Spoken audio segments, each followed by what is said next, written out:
In addition to global population reaching a record high and adding 75 million people in the past year, it should be mentioned that while population continues to grow, it is growing more slowly.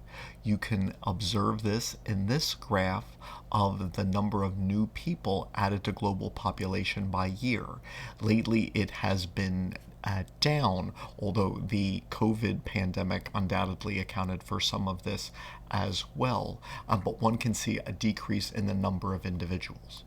You can observe the same phenomenon in a different graph which measures the annual percent rate of change, so the number of new individuals divided by the existing population.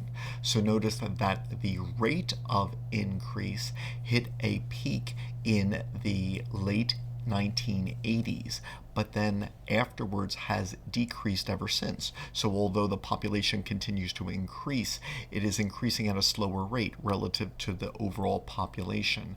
And notice that in recent years it has dropped below 1%. So it is still growing, but at a rate much less than the mid 1980s when the rate was approaching 2%. Another way of looking at this is to ask how many children does the average woman or average couple have? In the year 1950, the global average was 5 children per woman. Lately, it has dipped below 2.5, and in the year 2023, it was 2.3 children per woman worldwide. This is an interesting number because it is close to replacement fertility. If every woman had between 2.1 and 2.2 children, it actually depends on where one lives based on mortality in that area. That would mean that population would no longer increase but would stay stable.